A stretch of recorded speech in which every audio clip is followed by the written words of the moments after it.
This episode of Bussin' with the Boys, is presented by Barstool Sports. Okay. On the bus, we probably already did an intro for this. We do the intros after and the outros. Do we do outros? We do whatever we want. We do whatever we That's want what we because it's do. our bus. It's our Yeah. show. Brought on George Kittle, His dad came in almost hot. Super Bowl champ. We'll get into all that.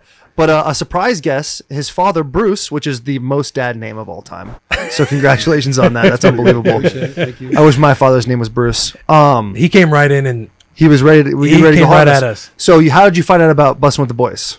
I can't remember. It was like 3 or 4 months ago or something like that. But I got a Google alert for George, just kind of following his track and stuff. And your show popped up, and I'd never heard of it. So I go, okay, what's this about? So I pop it on, and then I got to listen to it.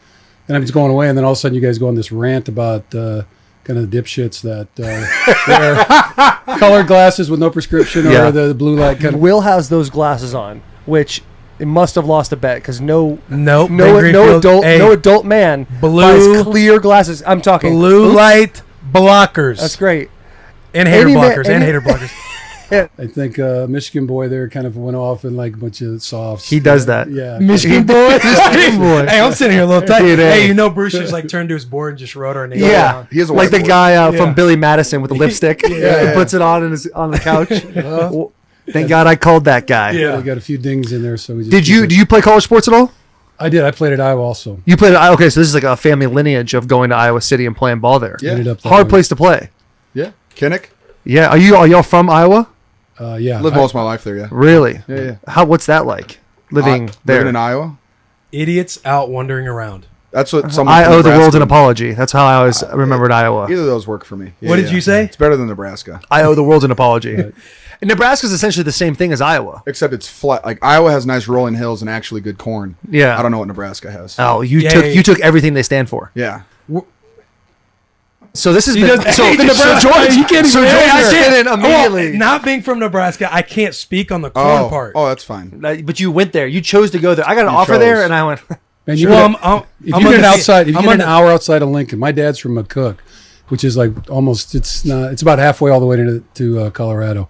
There's nothing. Oh, there's absolutely nothing. No. What's in Iowa? Nothing. You'll be driving and not stop at a stop sign, just go coast right on through, and you'll just see a town of 102 people. Yeah, it's amazing. No, that's Really? exactly. Yeah. My dad's hometown, 94 people, right, and the next town literally is 65 miles away, Yeah. and it's only paved north and south. Everything else going east and west, all gravel or dirt. And they say there's more cows than people, right? Yeah, they did, no doubt. Between cows, pigs, and all that. Yeah. No doubt, not even close. I don't want to flip the script at all because we have been going a little hard on Iowa, but that's kind of a cool like way of life. Kind of do whatever you want. Everyone knows each other. Yeah. You get in a lot of trouble growing up. You seem like one of those guys. This is Nebraska. Yeah, but oh, Nebraska. Yeah, he's talking oh, about I thought you were talking about No, Iowa. that was Nebraska. It's okay. I'm taking those are the same states to me. There's probably like I'm 15 insulted. states. What's Hey, that? Nebraska, Iowa's a big deal. That border. Is it really? Yeah. it is to those folks. Yeah. Yeah. those Yeah. folks. To, Do you to those folks. now? Are you still like big Iowa Hawkeye guy? Oh, I kind of graduated when he did. You know what Yeah. I mean? So it was all good. It's been good. It was good to me when I was there, and it was. I did that, and then went to graduate school there and all that. So the university's been good and all that. The program and they were great to George. So we're all good. But we were kind of ready to move on. Yeah. No Did you doubt. grow up a Nebraska fan then, since your dad grew up there? Well, no, I broke my dad's heart, so I got recruited by Nebraska Not and bad, Iowa. dude. They're diehards. and my When'd you play there? So I graduated high school in '77. So I Okay. was there fall of '77 through '81. Co-captain '81 Rose Bowl team. So we did make it finally, but. Solid flex. Yeah, so there you go. And Humble so brag. no, Tom Osborne actually, the highlight of my dad's life is still because he had two brothers, and they all went to Nebraska. My grandfather, everybody, and got offered by Nebraska and Iowa and a couple others, and anyway, ended up going to Iowa. And my grandfather was so. Did Did they get to meet Tom? Oh yeah, it was a big deal. Yeah, and Tom would show up, and then he'd pull out. Back then they had the big red gum. Do you remember that? Yeah. Kind of sticks, and so that was his closer.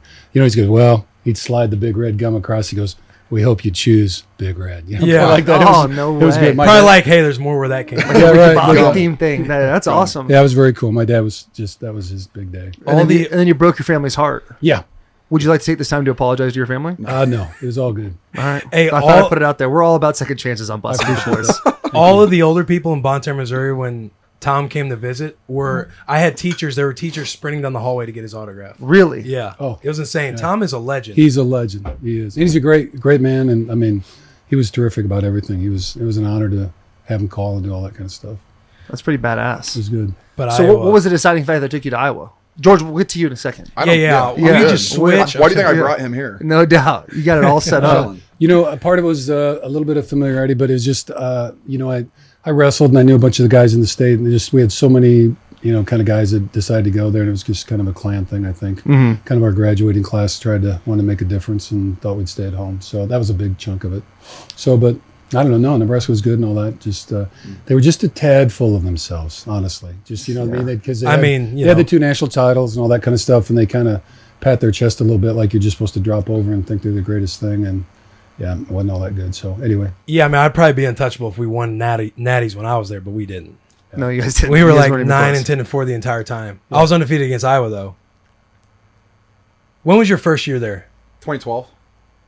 That might have been my senior. Was Levante David playing still, or was that when we came to you guys in like the 0-degree weather? And it was -25, but yeah. Yeah, I didn't play. that was snap, brutal. But I The was Coles dressed. game I was part You were of. dressed? I was dressed. It was a No- redshirt no freshman. sleeves? No, Of sleeves. course not. No You can't go sleeves, dude. sleeves. But you're out there like frozen. It was miserable. Hey, best part about that game was, so we were 4-11, and 4-8 at the end of that, and there's fans behind us because I'm a freshman. I have no impact in the game. I'm standing by a heater, and there are fans behind us yelling at us. We're losing because our mindset is weak for standing in front of a heater in negative 25-degree heat. I was like, yeah, I'm mentally weak. I'm so sorry. I'm so sorry.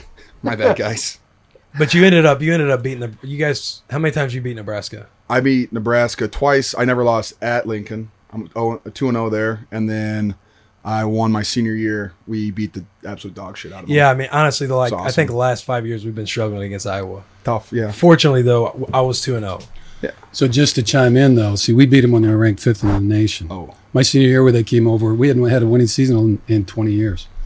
And Big Tom rolled in, and yeah, we ended up beating them. I think it was like 24-17 or something. And they were number 5. Yeah, either 5 or 6, something like that. You know, it was the second game of the season. Did you guys storm the field? The crowd, oh, it was sick. Yeah, I bet it was. it Dude. was. That's awesome. Yeah, it was crazy. Yeah, it was a big one for us. That was really fun. Do you think that's one of the issues that Nebraska has now? Is they're a little too full of themselves? Well, I just think they thought it was going to be easy to reload, and it just, you know, with recruiting and the parity and everything like that, and with recruiting rules and all that kind of. Because back in my day, I mean, every freshman was on a freshman team, and you used a year of eligibility. Then they redshirted you, and the freshman team had 150 guys on it. That's wild. I mean, that's how Wild. you know, it just was. That is nuts. It was dude. crazy. I mean, you'd come out and they'd walk you over to the freshman practice. They were like totally separate. So I mean, they had practically 300 bodies that were part of Nebraska football during that time. So it was just a whole different thing the way they recruited. They just gave out as many scholarships as they needed to. They would just recruit enough people. Even if you couldn't play for them, you couldn't play for anybody else. Really? Yeah, there was just so many bodies. So it was just a whole different philosophy back then before they kind of cut everything down. Yeah, it's wild. It's crazy the transition that happens between like college teams. Like in the 90s, early 2000s, Michigan was extremely relevant. You know, the U, Miami, 80s and 90s, and then Nebraska was a big deal. Yep. USC, when I was coming out of high school, I graduated high school in 2009, and it was like USC, Texas, Florida. Tim Tebow was there then. Yep. And so that was like, and Great it's team. kind of like just these ebbs and flows. One team that's kept together forever is Alabama, for like the last decade and a half. Yeah, Alabama was insane. Clemson now, though. Yeah, but Clemson's been, I don't want to say relevant to be disrespectful, but like relevant from a national title standpoint. How long have they been? It's been like, Just a few years, right? yeah, 5-6 years. Yeah. So that's kind of like the trend. Then like the next team will come in, the next team. But I think Clemson's going to be good for a while.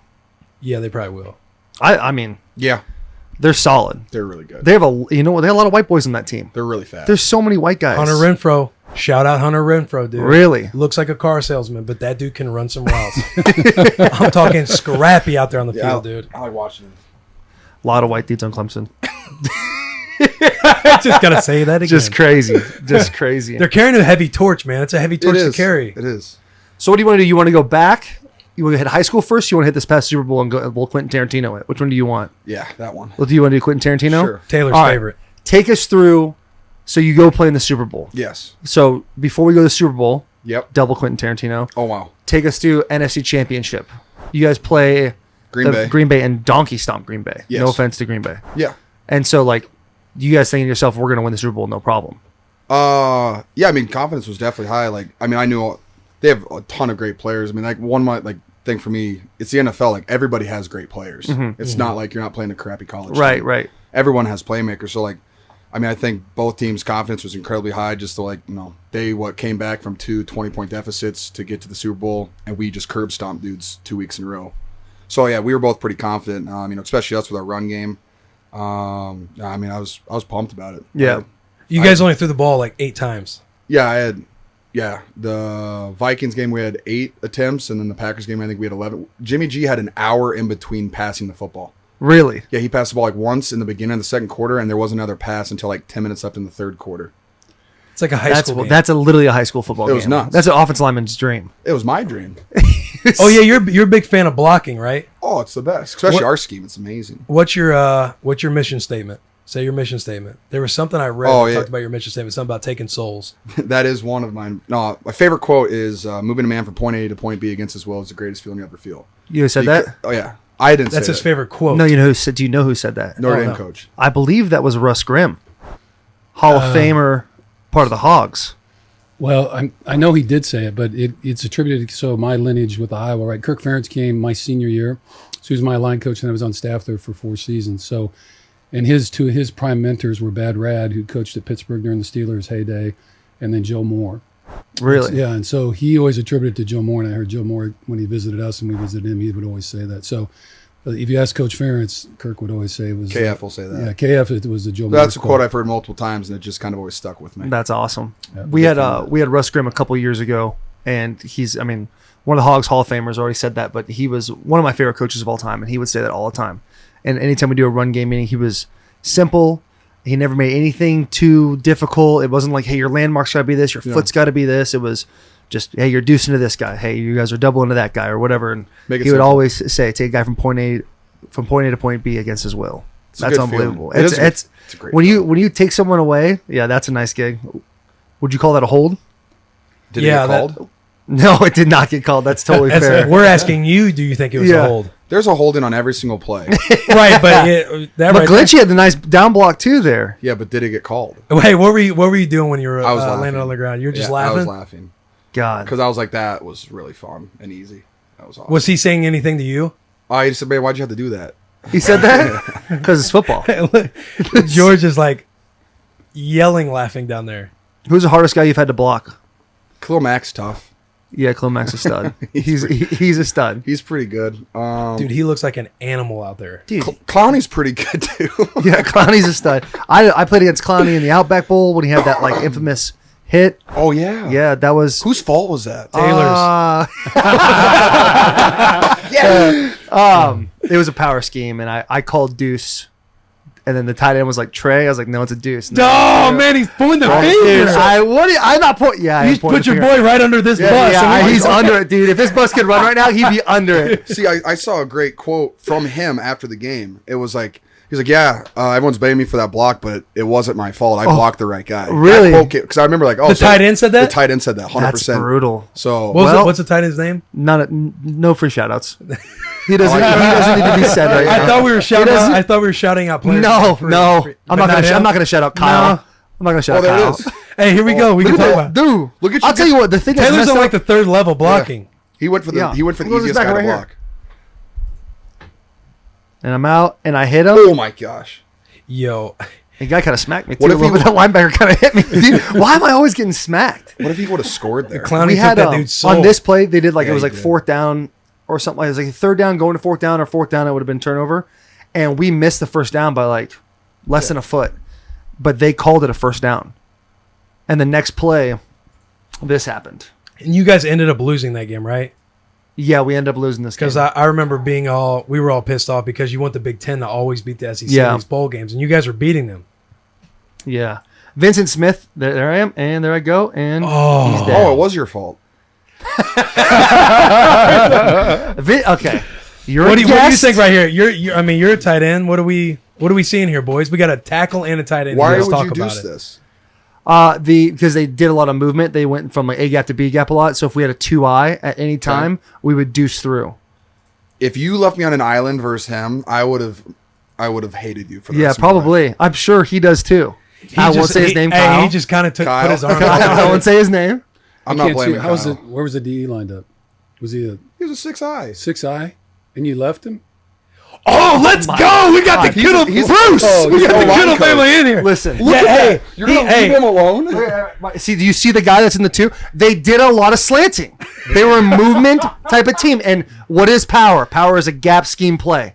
That's your classic power play. And it's don't leave the tight end alone. On And the day also, and play. he's got to take better steps to get down. But you didn't have anybody in the B gap. Hey, I Coach, know because there's a 2-eye. You're right. They I do know a what lot a of- 2-eye is. I know. Okay. Coach Kittle. I've said it 3 times. I thought you'd get it after the second. Well, That's Coach brutal. Kittle, you coach at Oklahoma, right? We're not going to just walk past this real quick. Oh, I know. Sorry. Hey, I'm getting abused on my own podcast right now. No, it's totally fine. I will say that Vincent Smith, he's like 5'4". He's a short little guy, and he took this hit like a champ. All right, go ahead and move on. that's all right. he said, "Go ahead and move on." He took it like a champ. Shout out to Devin Gardner for actually going for the ball. Yeah. That was enjoyable. Well, do you like that? It was just because he sat back and he's a tight end. Why would you deuce that? And you guys seem to talk the same language, so I'm just gonna observe and enjoy. Seems like a father Oh, yeah. sticking up for his son in a situation. No, but we were talking about. yeah, line movement. Dad comes in. Yeah, He heard deuce and he said, what? yeah, exactly. He has no idea what. How do you not know what deuce means? Don't know. You're a smart guy, though. That's your thing. I mean, I would get it if I sat in offensive meetings for a week. But is deuce not a universal term? Yeah. Deuce is a Deuce, universal what? term. Double to the next level? What does that mean?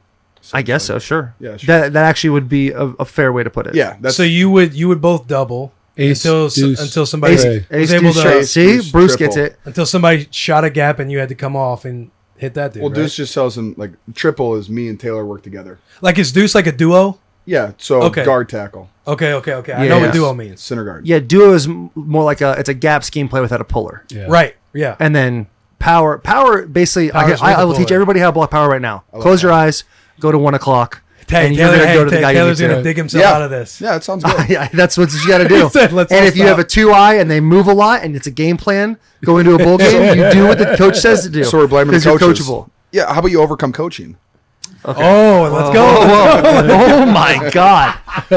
Listen, let's talk about something. The Kansas City Chiefs beat you guys 11 points. Yes, they did. And the Titans lost to the Kansas City Chiefs also by 11 points. So it's your fault. So, well, yeah, I guess so. It's everybody's fault. It's a team sport. Oh, you're right. A lot of individuals on this bus, Bruce. I'm thinking, who do you think would have won in a Super Bowl between the Titans and the 49ers? I think we would have won. Okay. We did And go- we elaborate. Elaborate. You guys have a good run game, Kate. We do too. You guys have a good defense, Kate. We do too. Yeah, well, see, our run game though, I think we led. Well, we're second in the NFL, behind only the Ravens because Lamar can run for 200 a game. Right. He's pretty good. Beat them. You guys did. We lost to them.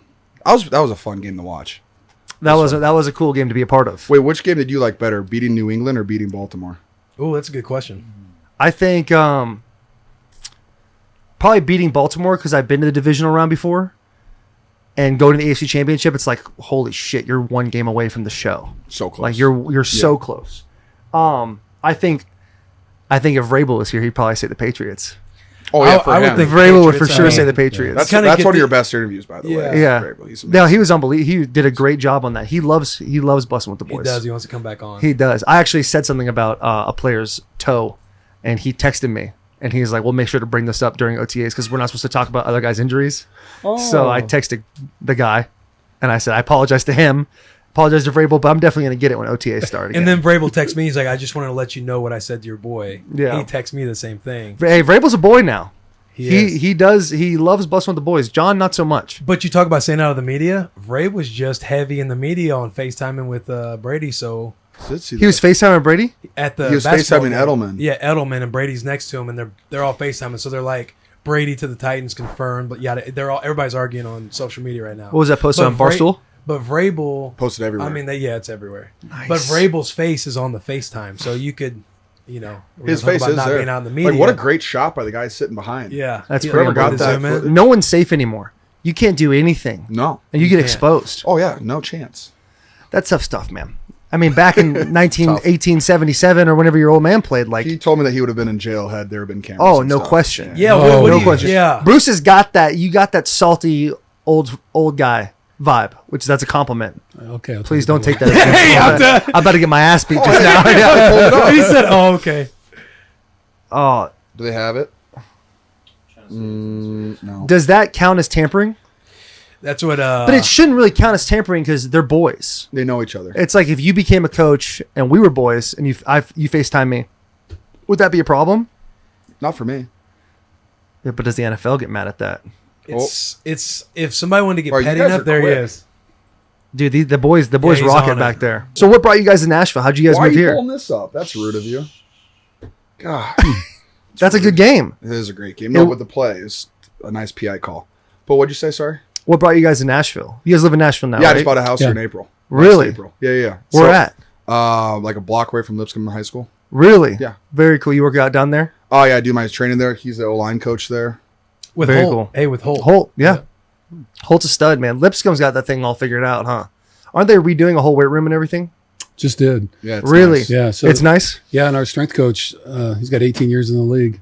Really? Yeah, he left the Texans to take our job. No way. Yeah, because his kids plays quarterback, and so he wanted him to come because he knows Dilfer from the old days and all that stuff. So That's awesome. yeah, so it's pretty good. No, they just redid it with all his stuff he wanted from whatever he's been doing. I can't remember who makes it, but yeah, it's pretty special. And you also reside in Nashville? Yeah. So moved- what brought moved you down. guys from So Iowa to here? we're at Iowa. I was just finished my rookie season. I was going to go back, live with my parents in Iowa City and just train at the University of Iowa. But like after a week of being Doyle. there, Doyle rules. I was like, well, I don't have a quarterback, so I can't run routes, and there's no other wide receivers here. I was literally the only offensive skill position there. Everything else was offensive line or D line. Mhm. I was like, well, I can't. Like, I can lift weights all I want, but being a tight end, you kind of have to catch the ball once in a while. Yeah.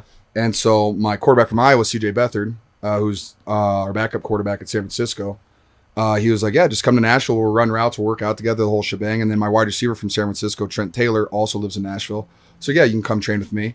And did that right after my rookie year. Worked out well for me. Did it again last year. And then I just loved it so much I bought a house.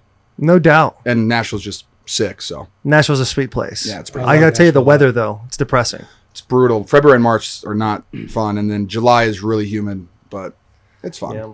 Yeah, but it's still Nashville. It's just cloudy and rainy. Yeah. Live in Iowa. Yeah, Can't. exactly. I grew up in Arizona, man. There's like 5 Nebraska, rainy days a Missouri. year. Oh, dude, a week ago it was like 10 degrees and 6 inches of snow. That's wild. So yeah, it's Yeah. Will and I were talking about that on the phone before this podcast. Is like, I was like, how do you live here, like in February, March time? Because it's if I don't get sun, yeah. like if there's not, I like almost get depressed. It does actually. It gets you down. Taylor, he grew up in Arizona. Yeah. Yeah. So I just said that. Well, Will. I'm a- CT. The poor guy. Defensive say, over here. linebackers, Nebraska. Yeah. Right. I was gonna say I thought he just said that. That's tough. I do appreciate though you kind of That's throwing it back tough. out. It there. is- it is tough. Will to like a softball to help me Hey, out. but what do I say about living in Nashville? You got to embrace the suck. Yeah. I think you appreciate the seasons more. I appreciate Broadway. I appreciate Broadway. It's a blast. What's your spot in Nashville? Oh wow. Going out, you're cutting loose for one night. I'm a big fan of Luke Bryan's and FGL House. Solid FGL places. is solid for sure. I like both those places. It's fun. When we did the jersey reveal thing for the Titans' new uniforms, they that's where the after party was. FGL House. They had a good setup Downstairs is sick out too. there. Yeah, it's a just- nice spot. You been to Losers? Oh, I love Losers. That's my dude. That is my number one spot. yeah. I love Saturdays, that. catch me in the back, man. I'm a Friday guy there. Are you really? Yeah. We're Saturday, just missing each other. We'll flip it. We'll flip it. I'll come to you So on. I'm a I'll come to Friday you guy. on And Saturday, or you're coming to me on I'll come to Saturdays. you. Yeah. Fridays, I'll go to FGL House. Yeah, there's a couple bachelor parties the weekend of the March 14th if you're interested. I'll be in Cabo. Oh, The boys will be in Cabo. I was just got back from Cabo. How was Cabo? The best. Dude, is Cabo? I want to own a place there. Oh yeah, 100%. What's great is I fly down from San Francisco and it's like a 2-hour flight, and I'm That's and I'm in awesome. Cabo. That's awesome. It's super easy for me. Going through customs is super easy there too. Mhm. You're just in and out, and all of a sudden you're on the beach for 5 days, 7 days. Dude, I want to know where Ezekiel Elliott's training down there during I his drove- holdouts. Someone told me, I do not remember though, but it was like right on a really really nice like Tiger Woods golf course. I'm pretty sure. Is it a nice setup there? Sick. That's one thing Nashville needs to get is like have you heard? Where'd you train for the combine? Exos. Yep. So I'm a big Exos guy. Are you? I love what they do. I really do. I'm a big Exos guy. No free shoutouts, but That was free. that was free. We'll blip them out. Blip the beep. It's part of the deal. yeah. It's part of the gig here. I'm busting with the boys. I'm a big fan. I think like Nashville needs like a good solid like an Exos type place Yeah. because now everybody has access to Lipscomb like y'all do. Very true. You know what I'm saying? Yeah. Or Vandy. Yeah, Vandy's solid too. That's where we work out in the summertime and all that. So you go to the Super Bowl. Yeah. Back on track. Sorry. Yeah, Yeah. we're all over the place. Tell us what that week's like going through the whole thing. Oh, like dear. the whole media, all that stuff. The media is wild. It's an experience just because you do it. You have like it's like 2 hours on Monday night, and then you have an hour the next day, and then an hour the next day, and then an hour the next day. And by the third and fourth days, you either have the exact same questions or you have a bunch of people running around trying to get you to do really stupid stuff. I had a dude from a Germany news like podcast or something like that. He tried to get me to swear in German on like national television like multiple times. Like all 4 days, he tried to get me to say swear words. Did you do it? No. Why not? My PR guys would have, they would have not been happy with me. Yeah, PR guys aren't usually happy with me on the Titans. See, I try to be nice, That's good. No, but you're you know what? You're coachable. You're a people person. coachable. I get it. Are you describing me because I'm white? I'm just yeah. First in, last out. First lunch pail guy. Yeah, lunch pail guy. Limited athletically. Ceiling. Got a ceiling for sure. There's no floor. There's no floor.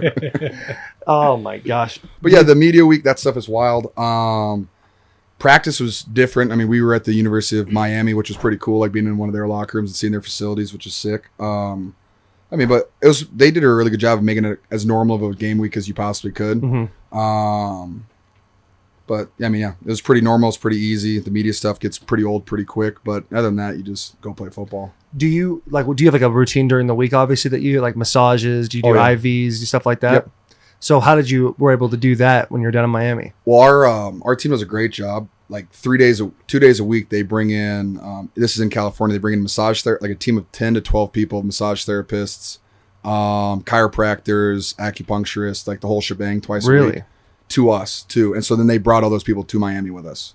No way. Oh, that's awesome. It was a blast. That's all time. Yeah, no, so it was sick. So like that stuff was easy for me. Like I didn't have to adjust anything. Mm-hmm. The only thing that what sucks about doing stuff on the road, in my opinion, is all this time you spend on a bus going to and from places. Yeah. Because I live 5 minutes from my facilities in San Francisco, and so as soon as stuff gets done, it's a 5 minute drive home for me. Then I have the rest of my day. Mm-hmm. Yeah. Like there was a 30-minute bus ride, and then we had to wait for everyone. And it's another 30-minute bus ride. Then you have to go do media for an hour and a half. And so I wasted basically 2.5 hours before I could do. So that part sucked, but it was whatever after that. What's it like playing for Coach Shanahan? Awesome. Kyle's he's the man. I love playing for him. I think one of my favorite things about him is first thing, I think he just loves football so much. And when you have a guy that loves football and it's not work for him, it makes it pretty easy to play for the guy. He doesn't have to give us a pump up speech or anything like that. You can just tell how much it means to him. But I also he's just straight up with everybody. He doesn't lie. That's awesome. In front of even when we were 4-12 last year, and he still got up in front of the team and didn't bullshit us or anything like that. He's like, "This is why we're not good. This is what we have to do to be better. We just got to work harder, practice better." So he's always straight up with us, and that's what I love about him.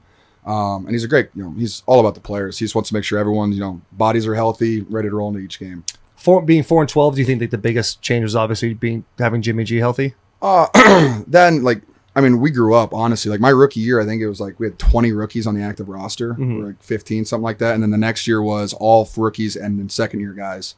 Everybody was. We didn't have any vets. Joe Staley was our vet. And other than that, we really didn't have It's a hell of a vet to have. He's amazing. I love that Joe guy's an Staley. all-time dude. Super pumped that he's coming back. I hope he is. Yeah. Is he a free agent or is this a possible retirement? Possible retirement, but I don't think so. Dude, I heard, and I don't know, so if he hears this, I'm speaking out of rumors that I Joe, heard. he's talking shit. I'm talking shit, Joe. I heard want that. him on here. I heard that before Shanahan got there, he was kind of ready to hang it up, and then when Shanahan got there, he enjoyed the offense so much. He's like, "I'll keep doing this. I like this." And Titans and 49ers, we run similar offenses. Similar, yeah. But I don't know. I do know that he has definitely enjoyed playing this offense. So it's run game friendly. The amount of work that we get to do together too just makes our lives a lot easier. Yeah, it's a fun offense. No, I love watching you guys play. How many runs do you guys usually keep going into games? Are you guys a pretty run heavy? Our run portfolio. Our run install, I'd say, is between first and second down out of 21, everything but 11 personnel is 35 pages. Really? Yeah, and then call it plays with our cans and all that stuff on them, and then we'll have between 10 and 15, 11 personnel runs. And then we add in the short yards and the goal line stuff later. So you guys get a shitload of runs. 50 to 60 every week, yeah. Do you think that ever becomes a problem for like younger guys being able to remember? Because like you can have 3 plays and they're all The exact same, but outside zone, but like it's a little different for the tight end on this play. It's a little different for the Z on this play. I mean, like I struggled my rookie year with it. It was super hard because like we have a play called Zelda and then we have a play called Zorro, which are the exact same basically for everybody except for the tight end and the fullback. But they sound the same. They're kind of similar. And You guys switch responsibilities on this place? essentially, yeah. Yeah. Right, but it's just like, oh geez. But I've gotten used to it. And they've gotten a lot better at installing it too, so it's broken down a lot easier so younger guys can figure it out. But we also don't really have that many young guys on our line. Like McGlinchey's the youngest guy. And other than that, I think everyone's 5 years or plus, or Lakin, I think, is at 5. Yeah. Yeah, so I mean we have an older offensive line now, which is nice, but there are some confusing stuff, but we work it out. No doubt. Shanahan's a stud, man. When I was on the Skins my rookie year, it was Shanahan, LaFleur, and Sean McVay all on the same staff. Squad. That's a And, squad, yeah, dude. and those dudes were like up every night, all night, just Oh yeah. scheming all the time. Because Coach Mike Shanahan was the head coach at that point. He's also a But monster. yeah, they were studs, man, and they were fun to be around because they're like younger and everything, and they were just always, busting their ass about everything. They're just Everything. always schematics, arguing, just everything. And now they're all, head coaches just killing it. LaFleur was the same way at the Titans. Like he'd be there till midnight. I don't know how those guys get sleep. It's like they don't give a shit. I've never They're just like, we're trying to win So- this whole thing, bro. Yeah. we got Shanahan, who's like the OC head coach, and then we have Mike LaFleur, Uh-huh. so LaFleur's brother, and there's our pass game coordinator, and then Mike McDaniels is our run game coordinator, and I don't think I've ever seen any of those 3 guys leave or get to work. Really? They're always just there when I get there. Or That's wild, dude. I've never seen him leave. That's how our O-line coach is at the Titans a little bit. He's always grinding it out. I mean, when we finished the AFC Championship game, when we were doing exit interviews, he was like, all right, we'll see you later. As opposed to like the year before we didn't make the playoffs, we had like 20 minutes, all of us sitting down talking. He's like, all right, well, you guys, we'll see you in OTAs. Good job. Yeah. Yeah. We'll get him next time kind of thing. That's how Like, my meeting they was, were too. ready. They were ready to get out, man. They were ready to take a little bit of a break.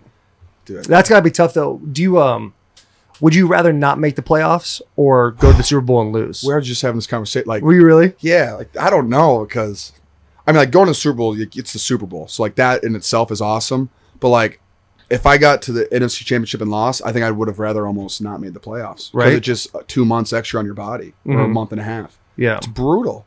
Getting done in Getting done in December. Getting done December 31st as compared to January 20th. Like those 20 days you lost in your off season already. I know. So it's crazy. I've had a hard time like with my times just because I did the AFC Championship. Like, Yeah. And now like usually I take like January off. Now you and then can't. I go work out. And so like I was in 2 days after Yeah. the AFC Championship. I was like, I gotta work out. Like I guess that's my vacation. But you were Those also 2 ready days. to go though, based on how you were feeling. Because Yeah, of the I've stuff you done never body-wise. felt so good. I don't think since high school. Yeah. I felt a lot better. Too. Dude, it makes you like when you don't make the playoffs. Like my first 2 years, we were 2-14, and then 3-13, and I was like, how do fucking guys do this? This is awful. They're losing every week. Sucks. Lose every single week. No, Dude, like it's you're in brutal. November, It's dark. and the vets are making their plans for vacation. Like, what are you guys gonna do? It's like middle of November because you're not making the playoffs, and it's like And coaches are still like, hey, if this team loses and we win and you end up getting in, like, yeah, there's all these mathematical. And you can like you're get sitting in there, at 6-10, and you're like, man, I just hope we don't. yeah. Holy Just shit. get us. It's like, well, yeah. If you're like one of those teams that squeeze in, sometimes you're like, I mean, we were one of those teams that squeezed in at the end and then went on a run. But it's like sometimes it's like there's those teams that make the playoffs that don't have any business in the playoffs, but they just happen to be the 6th seed that got in, and it's Yeah. like, okay, you guys just wasted your vacation for a week. Yeah. You know, it's not like I mean, the pay is not the same. Like some guys' checks go dramatically down in the playoffs. I don't get that. Like Russell Wilson makes whatever he makes, and in the playoffs he makes 30,000 in the Yeah. first round. That's It's unbelievable. outrageous. It's Unbelievable. outrageous. I think it should be that way. No. Remember we talked about that? Yeah, but why do you think it should be Taylor that was way? like, you make whatever you guys make, like 40,000 for whatever game. I think I think it's like 29,000 for the first 2 games. I think they're the same, Something and then like it that. goes up a little bit. It's still a solid. yeah, but check Russell to see. We're talking, but like first off, Right, Russell Wilson, but like you're for him. Yeah, Like, I know for him, they're- but me, you're not on your second deal yet, so No. you haven't even hit your 4th year, so you're still on like a Well, yeah, so a it's- rookie it's a structure. nice bonus So for it's a me. nice bonus Yeah. for the boys. Yeah, but like What about the fellas? But yeah, true, no doubt. But I also Thank said, you. But what about the fellas? but I also said somebody who's Ooh, about big paid, but also on the sideline, and you're out there grinding. You're like, oh, this dude's making his same game day check. Yeah, like I said, I like the bonus. Like I got a rookie tight end and then a second year tight end that were both undrafted free agents. Like for them, yeah, that's awesome. Like it's great for me too. But I'm just saying, like Russell Wilson, him, like why would you go out there like $30,000 like when you're usually getting paid, I don't know what, 300,000, 500,000 a game? Well, no, go ahead. What do you get? Hey, we can look it up. So just say it. No, don't say it. It's okay. We'll bleep it out. Yeah, just bleep. Yeah, I make a game Per week. I make a game. I make bleep a game. You gotta pause for a second. Bruce is here staring me down. I feel uncomfortable saying how much I make. You should. Okay, That's fine. You can Google it. But I will say, like, should we Google anybody who's listening to this? Anybody who listens to this, like, obviously, like $29,000 is a lot of money. You're Googling it. $29,000 is a lot of money. Like, we're talking about from a relative standpoint. When you play in the NFL, like, and you sign a second contract, and it's a bigger contract. Oh, keep talking, Taylor. And you sign a second contract, like, Go to spot. and you play a certain amount of money 4 games. No. The first link. I'm just gonna wait No, until this is everybody- all over. No, I'm listening. 80 million people are listening. Just keep talking. 80 million people are listening. That's funny. That was funny. Oh. 2019 was your base salary 11 million this year.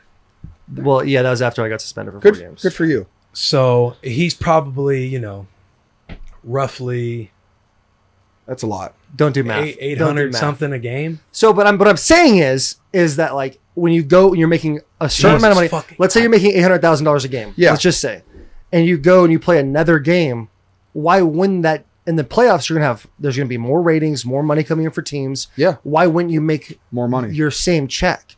And then I why would don't get everybody make their same check? Not a big math guy, but I don't understand it. You know what I'm saying? said That doesn't make a lot of sense to me. I love tequila. You can't beat it. Tequila, No. water, lime juice. Yeah.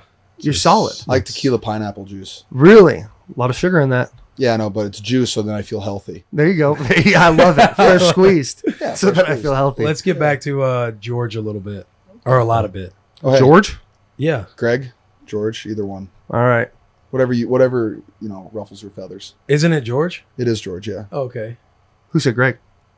I don't know who said Greg. You say Greg? I don't say Greg.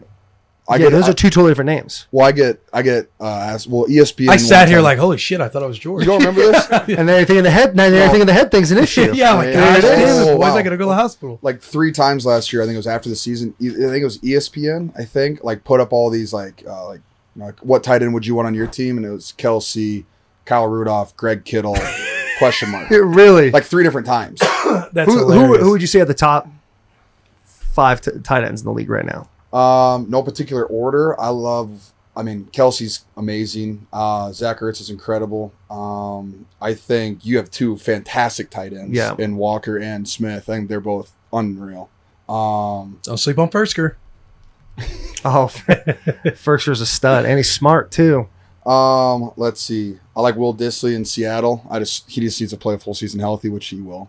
He's just been hurt. What I love about there's so many great tight ends in the NFL. Like they're everywhere, and not all of them get the spotlight or anything like that. But I just think there's a bunch of really good ones out there, and finally starting to get a little recognition, which I like that. Tight end position is definitely developing into something. It was kind of like fading for a little bit, and it's coming back full force. It is definitely. Bigger guys catch the ball, can run. We just had Darren Waller come on a couple days ago. Oh, really? He's a stud. He's a monster. Yeah, he's a stud. I always forget how he's 6'7". He's tall, dude. He's like, no, I don't think he's 6'6". Yeah, probably 6'5". I've seen him on film. It's just he has the longest legs I've ever seen, and he just gallops down the field. He has the nuts. craziest story. I was telling Taylor about it because he wasn't here for that one, but it's the most insane story because he's a recovering addict, basically. Oh, yeah. And he was suspended for the entire 6'6". year, I think, of 2017. And basically, when he drove back to Atlanta, he OD'd in his car and checked himself into rehab, 35 days, 12-step program, all that stuff. Talked about how fire it was, and then basically worked at Sprouts for $11.50 an hour until he got reinstated into the NFL. Bald. Was on the P squad. They tried stuffing him on the P squad. You know how that works for guys who are good. And they try to hide him on practice squad. Oakland Raiders at the end of the year saw him pregame warm up and was like, yo, who the fuck's this guy? And they activated him the next week, and that's how he started with Oakland. in 2018. Then he had his year in 2019. They re-upped him mid-year, I think, Yeah. after the London game. Yeah, like 4 weeks in, right? Yeah, That but was sick. dude, the most incredible story. But anyway, shout out Darren Waller. Darren Waller's a stud, man. Dude, playing at Iowa. Yeah. I was reading up on you earlier, and you were a big party guy. Oh yeah. Big party guy. I read this huge article, I think, on NFL.com talking about, you basically had to check yourself going into what? Maybe senior year? Redshirt junior year. Yeah, redshirt junior year. What did you do? You just focused more. You were having more fun than you were focused on ball, or what? Well, my freshman year, because I redshirted, I think I went out 5 nights a week. Sure. Really? Oh yeah, Sounds about sure. right. yeah. I mean, I only had to wake up like at 6 a.m. twice a week for lifts. Yeah. Other than that, like we didn't have anything until the afternoon, so it was pretty easy. And then when you're 19 years old, you recover pretty fast. Yeah. Yeah, like you could drink a bottle of Captain, and then you wake up the next day and you can do a full workout without thinking twice about it. But no, I just went from. I mean, I was from Iowa City, so like I had plenty of friends there. Then along with the whole college life, it was awesome. But yeah, going into my was at redshirt junior year. I really didn't play a lot. I think I was 4th string on the depth chart. I had a younger guy below me. I had a younger guy that was ahead of me on the depth chart. So that kind of bites at you. Yeah, no doubt. That. But yeah, I was like, well, I want to play football. My goal is to make it to the NFL. Like, what do I need to do to change this? And it was really weird. Like around that exact same time, we had a linebacker in who played at Iowa, Pat Angerer. Stud technician. Just an absolute savage. And he came in. He was doing. He was like transitioning as well, trying to do something new. But he did like a stint with us. He was like just an assistant strength coach for a little bit. Just came in, to be a part of the program again. And he talked to us in front of the team, where KF introduced him as the guy that he didn't play at all like his first 2 years, I think 2.5 years, because he got in trouble all the time for being drunk downtown. But he liked to fight. I'm not a big fighter downtown when I'm drunk. Mm-hmm. Pat was. You're a lover. Yeah. Hey, You're have fun. Everybody enjoy everybody. Hey, everyone have a good time, baby. Good vibes only. Mm. But Pat, like, would get in fights and stuff like that. And so I finally got to approach him. I was like, Pat, what'd you change? He goes, I just looked myself in the mirror and said, do you want to play football or do you want to be known as Joe College your entire life? And he said, that's all I needed. And then after that, I stopped going out so much. I stopped drinking so much. And I mean, really, like, all it did really take me, it's kind of a wake-up call. But, I mean, did I still go out and enjoy myself? Yeah. Well, yeah. But I was just smarter about it, and I just did it when it was appropriate as opposed to in the middle of the week. So that was kind of the moment that we're just kind of just like, okay, this guy, I soak in this advice. I'm more of a sponge than what he's saying compared to maybe what your dad was saying. What do you think when you read back on some of this stuff, or did you know, or did you have to get him to focus, or what was it like raising old George? Well, raising his college years. Let's say college years. Well, he loved, because I coached him all the way up until high school. You know what I mean? So every little, then I was a coach. So we had preached all that. I don't know. I'm glad that Pat came along, but it's nothing that we hadn't told him. I told him, watch film with your cue. Go in there, learn the offense, be a student of the game. Make sure you put your time in, because he came out of high school at 6'3" and 195 and 85 or whatever. And then he wasn't going to. So I said, Whatever. look, you got 3 years.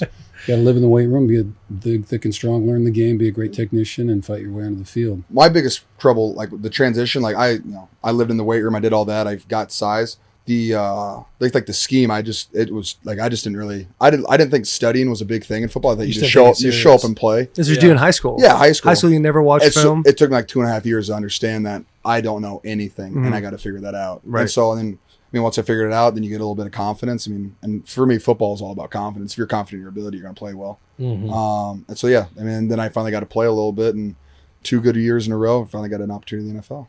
That's awesome. Yeah, That is wild. It kind of sounds kind of similar for me, honestly. But I didn't figure it out until like my second year in the NFL. After my second year, and then I stopped going out so much. I can probably count on one hand how many times I've drank in 2019. Not a big drinker. Let's go. Not a big drinker I anymore. would be then Cabo. But yeah, So- Cabo. He said, What I do now is like I don't just go out to go out. Like it's Friday night. Like that's what you do. You go out on Friday nights. You go on Yeah. Saturday nights. Like for me, I'm like, all right, I do a boys' weekend every St. Patty's Day. Yes. We go to Cabo 4 or 5 days. And I let it Yes. loose in Cabo, have some fun, and then get back on track. But Yeah. it kind of goes like Do you drink during the season at all? I don't. I Neither mean, do I. the only time Hardly. I do drink is if I do, it's gonna be bye week Yep. or like Halloween. Halloween Halloween party. is my favorite Yeah. holiday. I love Spooktober, dude. We throw a great Halloween party. I've Yeah? really enjoyed it. Yeah, Dude, we need to do a big Halloween party here. My wife she loves throwing parties, Oh, and it's I think that's on the It's gonna maybe FGL house this year. That'd be a fun Halloween. We'll find party. out when your bye week is. Maybe you come in. He said it. Well, it was week 4 Hey, this we past we year. could include him on That's Whiskey Jam. brutal. Tough. We've had that before. That's a tough gig. I don't know how, like, I want 2 bye weeks. It'll never happen. But, Mm. like, I would love 2 bye weeks. But, like, how do you give someone a bye week 4 weeks into the season? That's I know tough. it's insane. You shouldn't start buys until like at least week 7. Yeah, 6, 7. Like, I Yeah. can get 6 because, like, you then get to buy, like, after camp and all that stuff. But week 4 is tough because 12 straight games is a lot. That dude, I've had to do that before. That's Oh. a tough gig. That's a really tough gig. You want 2 buys though? I don't know, man. Like, for me, like, as long as I'm healthy, like, I feel like I can play football forever. So, like, that extra bye is incredible. Because, I mean, like, for me, the bye week, I don't really go anywhere. I stay around and I just do rehab and I get my body back to health. When you first got in the league, you just follow guys around like Staley, figure out what they do. Staley was terrifying my rookie year. Really? I was so intimidated by him. Dude, I still Why I is love him. that? Because he was an 11-year vet. And we went 0-9. And so, like, I think as a vet, when you're 0-9, you don't really enjoy going to work that much. Mhm. And so he was scary sometimes. Definitely scary. But I love Joe now. Shout out Joe Staley. Yeah. Joe Staley's That's a a stud. free. I'll give him a free shout out. No, anyway. well, The the boys we get free changed it up. shout-outs. Yeah, boys get free shout outs. Okay. I was in Encinitas, California, and Joe's got a place out there. Yeah. And one of my biggest regrets, man, he kept wanting to get together, and I was like, "Yeah, I'm in," but I never did. That's tough. I know, so I feel bad. What Shout out to Joe. was your learning curve like as a rookie? Transitioning into the league and then going from year 1 to year 2. And Well, then it was year awesome. So I was there.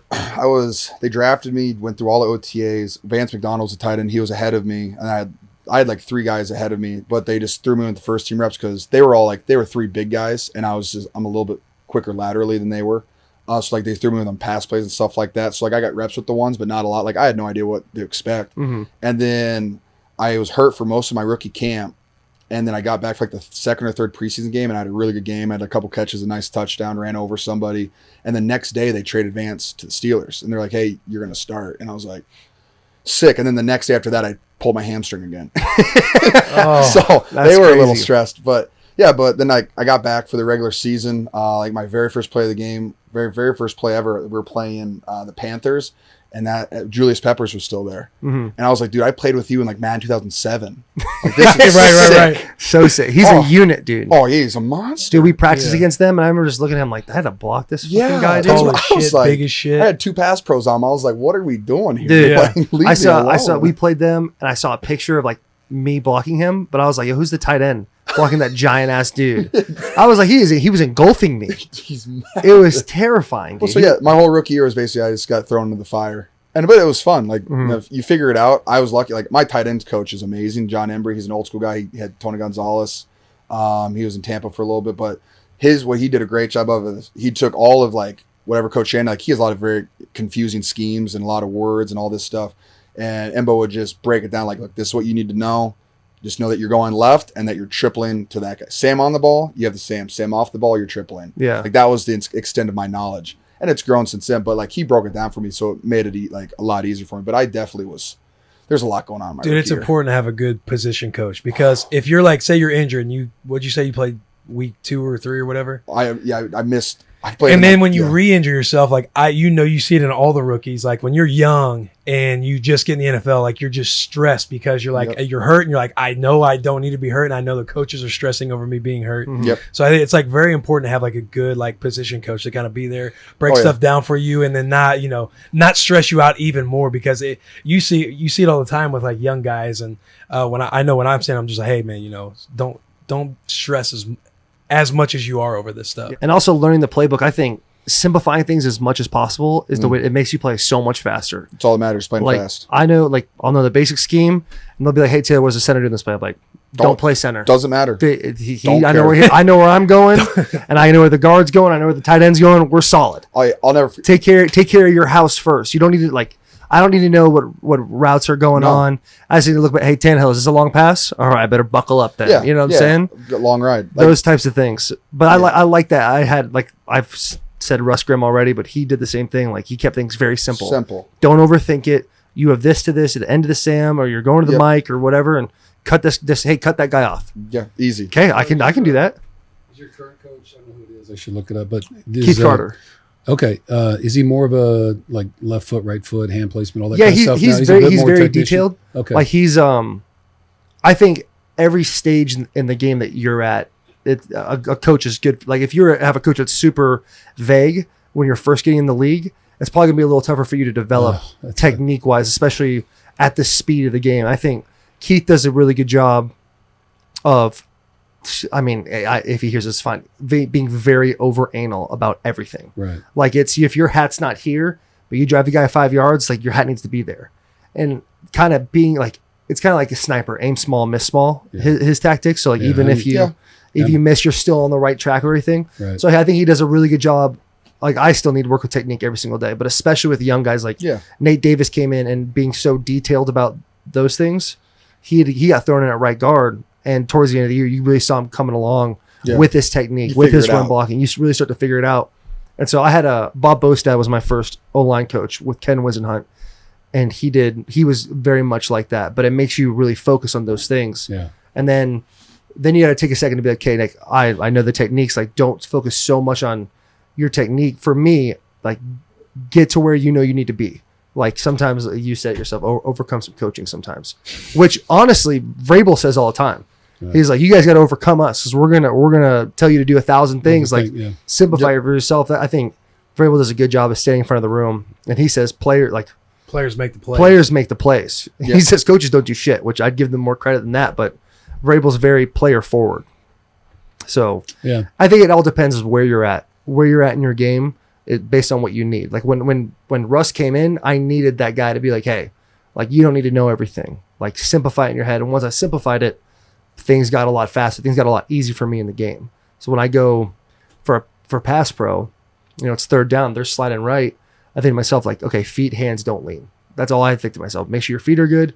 Punch before you think you're supposed to punch, and don't lean.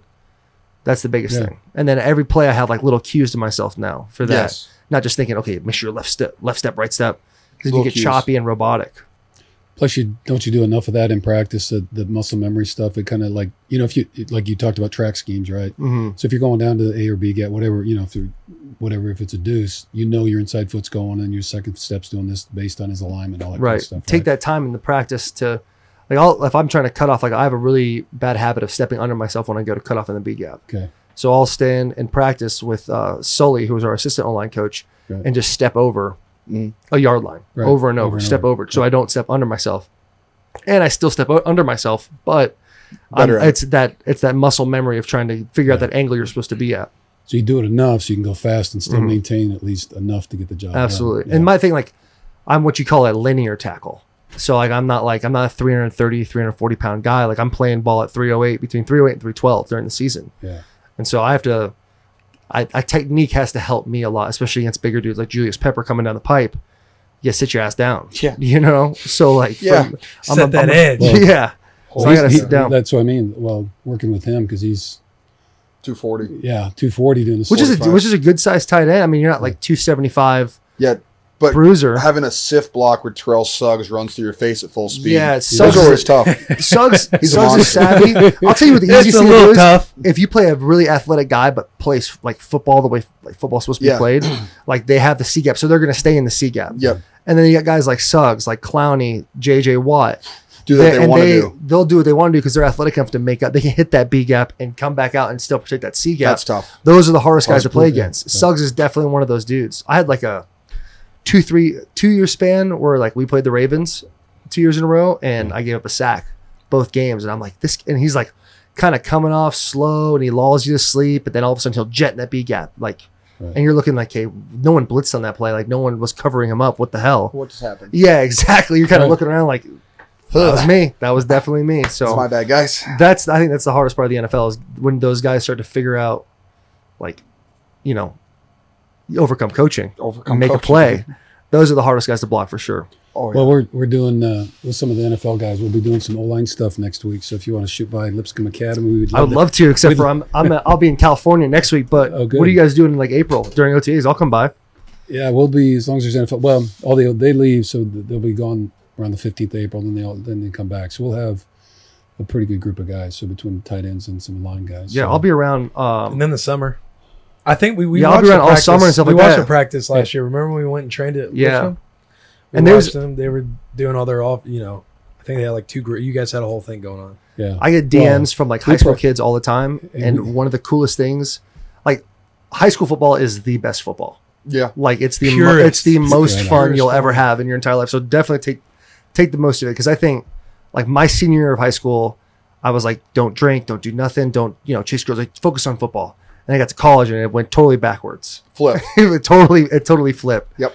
But like high school is like you're with the boys, like you grew up with the boys, like every week you're just trying to win the game. Yeah. It's all that matters. It's all that matters, man. Even if That's the the team's best. like way better than you, like There's still a fundamentally chance. sound Yeah. like in your mind, you're like, I think we want this game bad enough. It'll get dicey in there. And it's high school ball, Yeah. man. It's not like everyone's You always got a technicians out chance. there. It's not pretty. Dude, Yeah. high school is the most fun you'll ever have playing football. It's a blast. I mean, NFL is awesome, college is awesome, but like nothing like with the boys you grew up with playing ball. I went to 3 high schools in 1 year, so I didn't grow up with the boys I played with. Jesus. Yeah. 3 Three high schools in 1 year. 3 high schools. My sophomore year of high school, went to 3 high schools. You get kicked out? What'd you Moving do? around, kicked out, bad So I kid. was at one. My dad transferred me to his alma mater high school because him and the head coach didn't agree on very much. Sure. So I went to there, which is where UNI is. I know that college, Cedar Falls, Iowa. So I was there, and then like 5 months later, he got a job at Oklahoma, and so I was in Norman, Oklahoma. Really? I got there just in time for spring football. That was a new thing to me. I didn't know that was a You thing. know, oh yeah, they don't do spring football in the Midwest, No, huh? they no, do we not. don't, dude. Yeah, dude, we No. did spring football. Oh yeah, look at that. That's 175 right there, baby. Speed. 175, throw Let's it up. go. Not a chance. That kid You had just no get the chance. the local schools together and play 7-on-7. Essentially, yeah. But it yeah. wasn't Yeah, even basically. like, Look at that stance. Oh my gosh. Isn't it amazing when you look back at your high school film and you're like, what the fuck was this guy doing? Trash. Like what is your technique's terrible? And you thought you're like, oh, I got it locked down. I was a man. monster. yeah, you're just bigger and I stronger was than like, everybody. yeah, what's up? Dude, my first 3 years of high school, I played nose tackle. I was terrible. I was absolutely awful. 0 offers. I was like 6'7" early. Like I was like my height I am now early, but I was shapes like I was You're a skinny Great arms, Dane, skinny Great legs. Dane. Yeah, dude. And then my dad wanted me to play O-line, and the head Good job, coach. Dad. Yeah, thanks, appreciate you. And the head coach at the school I was at, Cactus Shadows, he's like, it's not my job to get kids to college. My job is to win football games as a high school coach. That's My bad. dad walked out of that that's meeting and shitty. was like, "You're leaving the school," basically. So I ended up going down to Scottsdale, and went to a school called Chaparral. There's this kid named Craig Rowe who was like the number 60 end in the league. He had 20 offers going into a senior year, and I'm going into my senior year with 0 offers.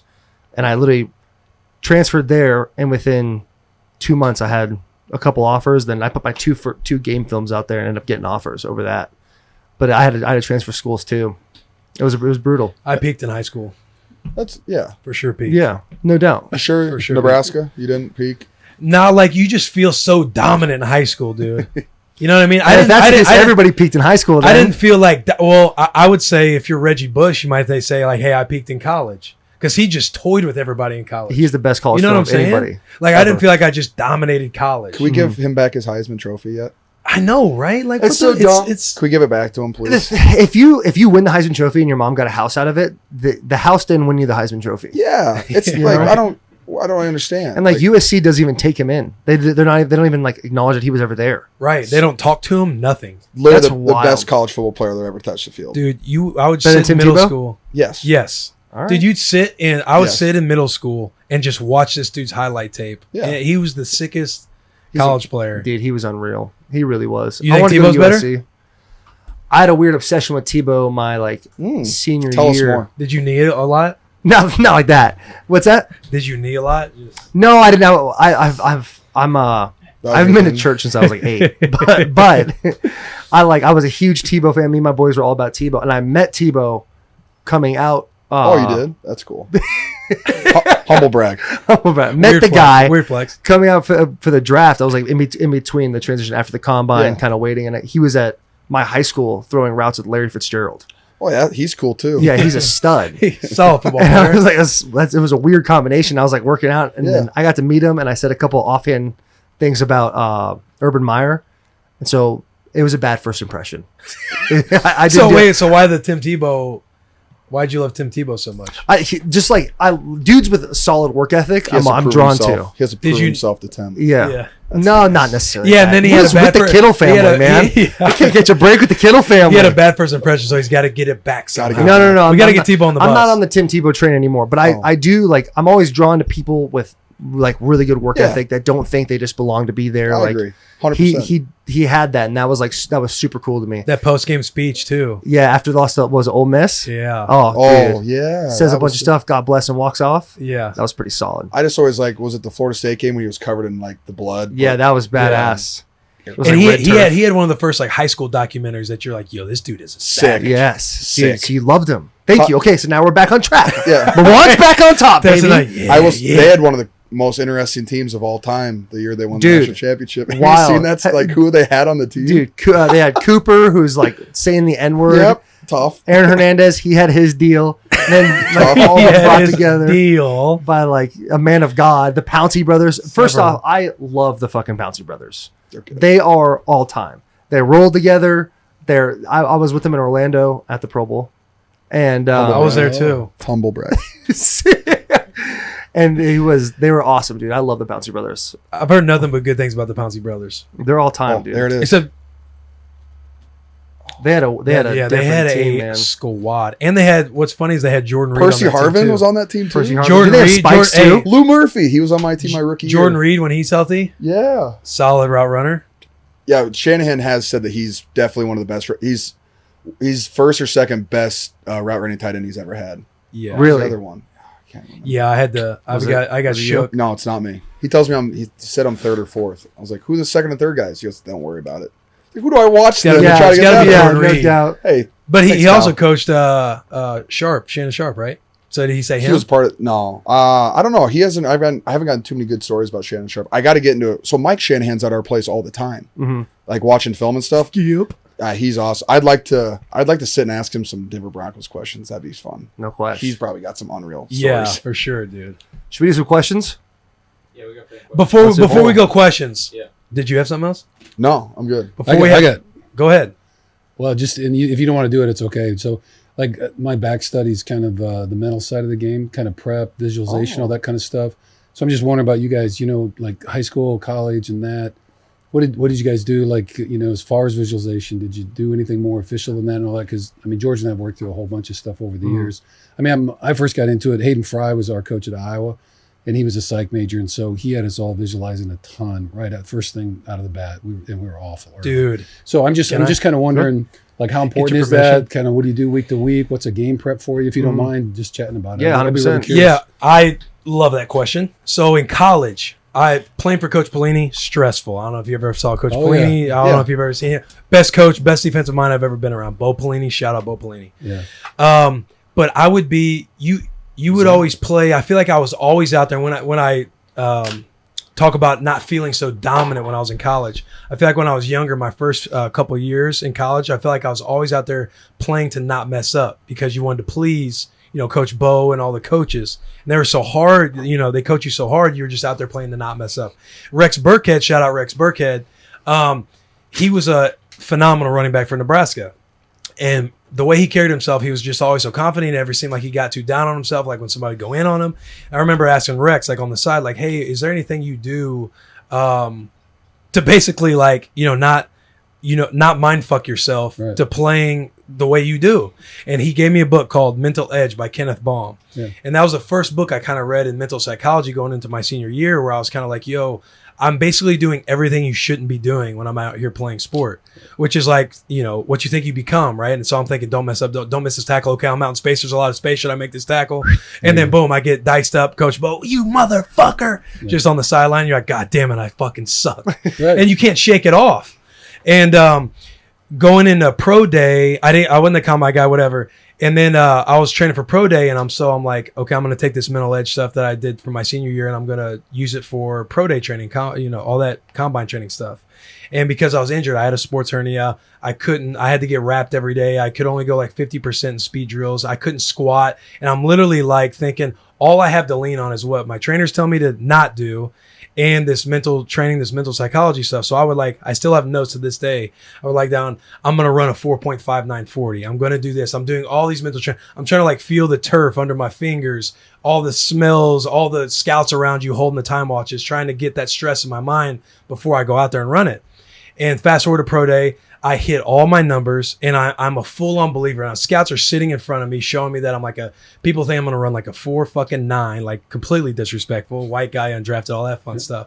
But I'm a full-on believer in the mental psychology, mental edge stuff. So I go to the NFL. I'm doing all the same things. I'm trying to play like highlight tapes in my head of my college days. I'm trying to understand the playbook. Like for me, I got like a couple reps a day because I was like 4th on the depth chart, practice squad guy, all that stuff. And so the only reps I got, I had to be like on my shit. So, playing against Shanahan's offense, I would be game planning our offense in OTAs and training camp because a few plays I got, I had to show out. I wanted to be loud, communicate, all that stuff. And before every practice, I'm like doing visualization.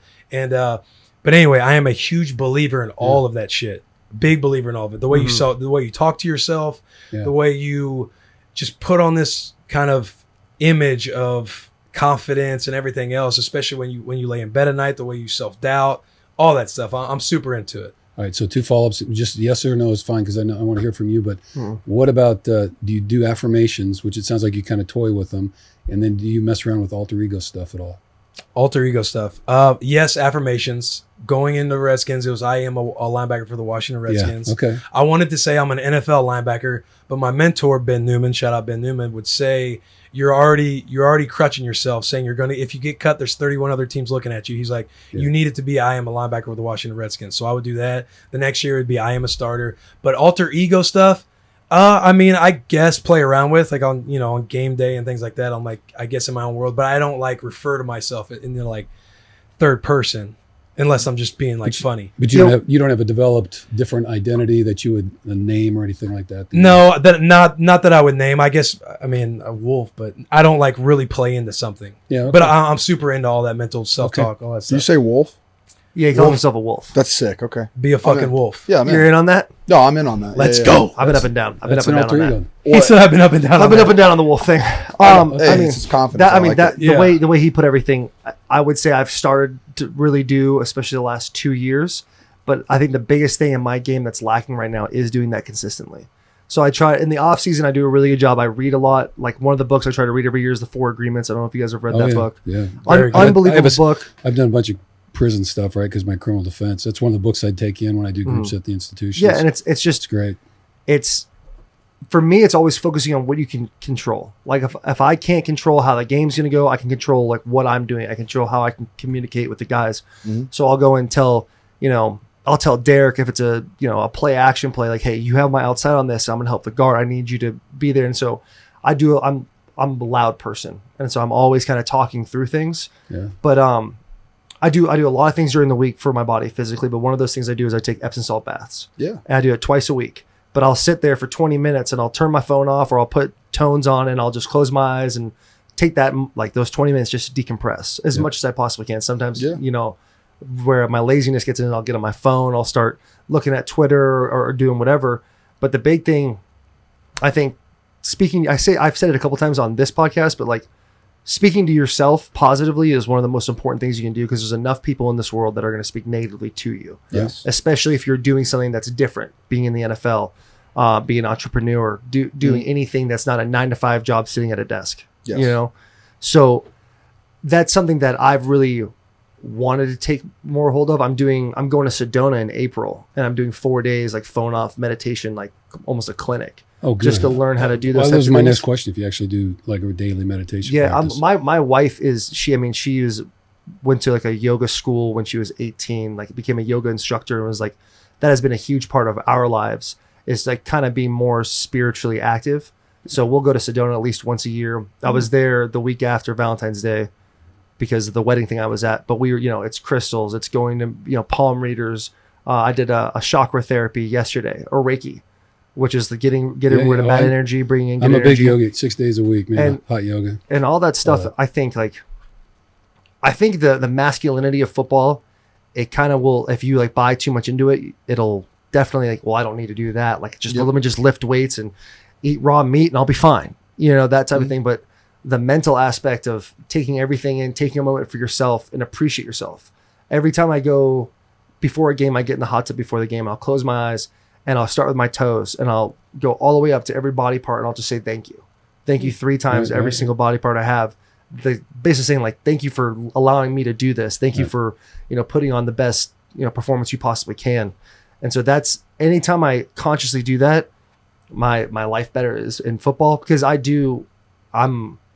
my teammates have jokingly said I'm bipolar, because I'll flip a switch and get mad, and I'll get in a yelling match with the coach or a yelling match with a player, which is something I've tried to really tone down quite a bit, because all that is bad energy, and you don't want to promote bad energy. You want to take bad energy, and so vibes only. And one thing I've really done since being more spiritually active, and I say that real loosely, is my friend circle has gotten way smaller. Yeah. And as I go through this life, like I'm starting to realize, like, you have to be a positive influence in my life, because I have a weird obsession now. I want to keep doing this. I want to keep going up. And if I feel like you're dragging me down at all, like, you got to work on yourself first. I'm never like, hey, you're not good enough to be with me, but you got to work on yourself to be the best person you can be for our friendship. Like Will and I talk all the time to, like, for us to, kind of get the momentum you want to go. Friends are like elevators. They're either taking you up or down. Taking you up or down. You never stay stagnant. Yeah. And so, So especially like the hardest time for me is around this time of the year, maybe a little earlier if you don't make the playoffs, but like decompressing from football. Yeah. Going from a competitive state all the time,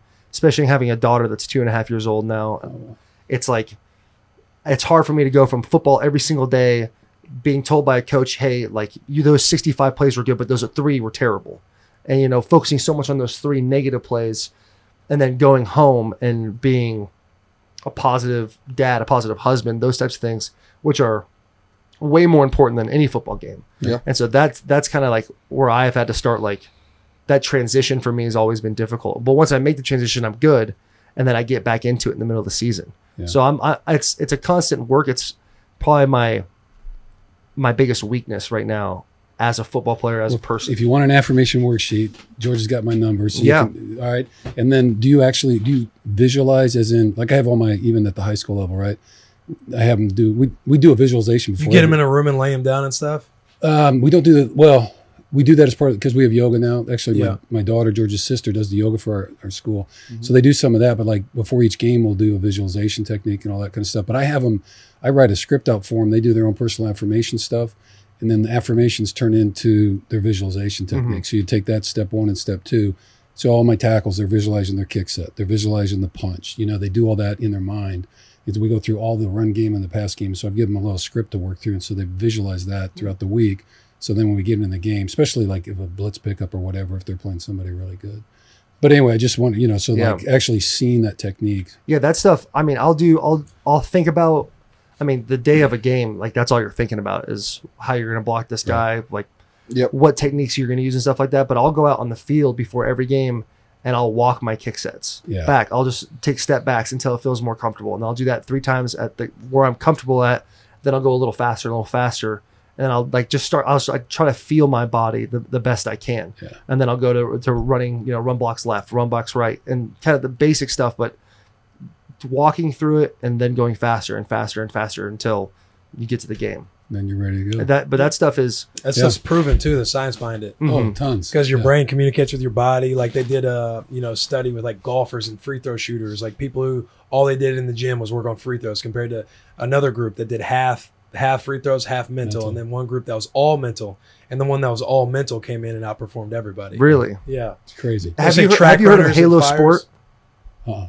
It's a headphones that you put on, and basically it like, I guess it somehow like charges your brain in a certain way to like help you with performance. When you do it 30, 45 minutes before you go and do, whether it's a workout or conditioning. We have those. No one's touched them yet at our facilities. Yeah. But I think we have those. They have, I have that, which I'm very inconsistent at using, but I've used it and it really works. It's awesome. It kind of, even if it's a placebo, I'm a big placebo guy too. Like, if you tell me That's the something battle, doesn't work, man. It's all good. it doesn't work. Half the and you're like, battle, 100%. You that believe stuff in it? totally helps. Oh yeah. Yeah. If you don't think it works, it doesn't work. Oh, it's awesome. And then there's this thing called New Calm, and the whole thing with New Calm is like, it uses like you put it to your ears and you put glasses on and headphones, Right. and it's supposed to help you reach a meditative state faster than someone that's been training, years and years to do it. So it helps you for 20. If you have 20 minutes, 15 minutes, 45 minutes, put that on. Helps you get into a meditative state. Helps you wake up. Helps you go to sleep. Yeah. Relieves anxiety. Those types of things. It's pretty unbelievable. Nice. Do you do that stuff? Oh yeah. I mean, we've established a bunch of things visualization wise. I'm big like game day. Like if it's a night game, I'll wake up, go to breakfast, and when I come back, I take another nap, and then when I wake up, that's like my routine starts. It's the Calm app. It's the meditative app. Oh yeah, Mm-hmm. I do a Calm 10, 15-minute meditation right there. Matthew McConaughey talking me to sleep, dude. Yeah, see, that's a good one. Solid. The sleep one's awesome. Yeah, Matthew that's McConaughey's great. It's really He's good. Such a soothing voice. But so I'll do that. And then I'm a big my routine's exact same. Like I do the Epsom salt the night before the game, so I do 30 minutes. It's actually really funny. I do 24 minutes, and I started doing this my rookie year for Kobe. Really? Yeah, and I for the Super Bowl, I looked at I was like, oh wow, that's funny. Like, what are the chances that's why I did it was because of Kobe. Mm-hmm. But so 24 minutes Epsom salt bath. And yeah, I did the same. So what I used to do was I'd play. I had my Game Boy and I'd play Pokemon for 24 minutes, like just to completely not think about football, decompress, like let my brain relax. I watched The Witcher. Like that's what I did this past time in the Epsom salt. But so I take that time to myself. I study and I do like an hour like before I go to bed. I just kind of lay there and I visualize the game the next day. And so then when I wake up, like for me, like alter ego's big for me. Like the Joker tattoo I have on my forearm, that's a big that's an alter ego for me. Yeah. Like, when You're the Joker. to an extent. Can we see? So to an extent. Oh, that's sick. Very cool. So like in college I had a big problem, especially early on. I'd let things snowball. So you mess up one thing and then the next thing I do twice as worse and then get worse. Just and sabotage I'd yourself. have like 6 bad plays in a row. Yeah. And so luckily, like a sports psychologist helped me out there, like have a reset button. So like on my wrist tape, I drew a big red button and every time I mess up, I just slap it. Right. So there's like a mental That's cue for very me. cool. Yeah. So that's how I started doing it. And then the alter ego thing, we were talking about it. And, really since college, like the Joker's just been something I've been drawn to. I've had different people like throughout college and NFL say that to me as well. So it's just kind of something I've kind of loved because it's a little bit of chaos, but you have a lot of fun doing it the whole time. And so that kind of became my reset switch. So when I go onto the field, like if there's like fourth quarter big play, you'll literally see me on film. I'll slap my forearm. That's kind of my switch. Like, hey, lock the fuck in. Right. Reset. Yeah, I love reset, that. I love get the going. Joker thing. There's definitely something about the Joker that I associate with as well. That's You guys, have you heard the Bo Jackson story? Mm-mm. So Bo Jackson got interviewed on this kind of topic, and he said, Bo Jackson never played a down of football in his life. So his story was when he was in high school, he kept getting thrown out of games, bad, family, whatever's going through, and so he get a bad temper and all that kind of stuff, and his coach set him down, all that kind of stuff. And then when he was in high school, he was watching Friday the 13th, Jason. Yeah. Jason Voorhees. Yeah. And he just decided, that's me. Like, I'm the silent killer. I need to not say anything, like that kind of methodical, just badass on the field. So then he developed this practice where he'd get to the edge before the game, he'd click his heels, and then when he stepped on the grass, he turned into Jason. I love it. It was a total transformation for him. He never had another penalty after that, and that's when he said his entire career took off. Jason Voorhees is my favorite slasher yeah. horror character. Sorry. I Mike love Myers, those baby. classics. Yeah. Mike Myers, Jason Voorhees, Freddy Krueger. I mean, Brian Dawkins. Weapon Wolverine. X. Have you Yeah, right. have you listened to his story? Or, Yeah. Oh, yeah. All the action figures and things like that. No Same doubt, kind man. of That stuff. Yeah. I'm a big believer in it. If do your players, are they going to listen to the pod? I'll have to get up to If they're listening, hey, listen to Coach Kittle. Yeah. He knows what the fuck he's talking about. Write shit down. We don't swear at Lipscomb. Come on. we don't. Oh, you don't? We don't swear? at Lipscomb. Damn it. Will. Write stuff down. Oh wow, those are fan questions. We'll hit a Yeah, couple. We're not gonna hit all. we're not going to hit all of them. It's fine. Our pods are usually an hour long. Yeah, so this has been a solid pod. Well, you had 2 guests. Oh, I know. Yes. This has been a surprise. Bruce, MVP. Yeah, I didn't have to say a lot. This is awesome. We need more. We need more out of them. Thoughts on your offensive pass interference in the Super Bowl? We're going down that hole. Tough. That's my thoughts on that. It's just tough. Let's watch it. Let's take a look. Good block by Staley. It's tough. It is what it is. Okay, expensive ball. Look, you got a flag out there, and you're just. He's like, yeah. Because you push backwards? Sure. White on white crime, dude. I don't know. There it is. Yeah. Is it? I don't know. So man. I know that I would see say it. they. when you push to the left or right, those usually get called a lot. But when you're going like pushing back, those hardly ever get called. It's right before the ball got there. Didn't And that's Kyle when- didn't that's- Kyle Rudolph have the same thing when we were in So Miami? his was worse. Oh, geez. and it didn't get But called it against didn't get Minnesota, called. right? And they reviewed it too. Yeah, They said and that his was worse. And the league looked at it. No, it was much worse. It was so because the DB's right there, and you could see the DB's head kind of rock. Yeah. I mean, and not that I wanted to get called. I'm not saying that. I mean, I'm all for the offense, but anyway. You're all for the tight ends. Yeah, I'm all Yeah, good. no, that was a touchdown. That was not a PI. Yeah. That's tough, man. Oh, you're saying Rudolph's? No, Oh, that's didn't a get PI. called. It wasn't a PI. What was the score of the game when that happened to you? It was 10-10. It was 2 plays before halftime, so we would have gotten a field goal out of it, Wow. and we had the ball coming out of half. You went out of bounds too. Yeah, I know. I'm a big avoid contact, run out of bounds as fast as possible. Yeah, fair. That's how you make your career last longer. There Good for go. you. Hey, You Exactly. gotta do what you gotta do, man. All right. If you had to pick one guy in the NFL to be your tag team partner, who would you pick? Oh, wow! I haven't thought about that. Like, if I really wanted to win all the time, like Trent Brown, because I had him, he's the tackle for the Raiders. He Yeah, was with yeah. us for 2 years. He's like 6'7", 350 pounds, and he Dude, he moves. is He moves like massive. he's 220. He's a unit. Yeah. So I'd pick him because he would just pick people up and throw them around. But like at the same time, like I'm a big offensive line guy. Like offensive linemen are my people. So Yeah. that's why I'm giving you a hard time. No, that's fair. I appreciate that. Accountability. I love it. I hate linebackers. But Yeah, fair enough. Me too. The feeling's mutual. yeah, I You know, guys, I you know. guys push off all the time, clearly. Obviously. Yeah, obviously. You grab all the time because you can't run. with Oh, it. here we go. Shit. Come on. You gonna let your dad Really, fight your your dad battles? come fight your fights for you, Greg? He's 61. He can do what he wants. You're 61. Yeah. Get on. You look man. solid. You think all the drugs in college would have got to you, but you got away from it pretty I good. can't remember very much, but I can go pretty good. Are you go? Do you see yourself? Are you wanting to be in like the WWE when you get done with ball? I love WWE. Like, I love wrestling. I like the entertainment side of it. Like, one of my favorite parts is they're on, like, so, like, people only see us once a week for 17 weeks out of the year, right? Like, WWE, these guys wrestle in front of fans 4 or 5 days a week. So, like, they're getting criticized or, like, they're performing 5-6 days a week year round.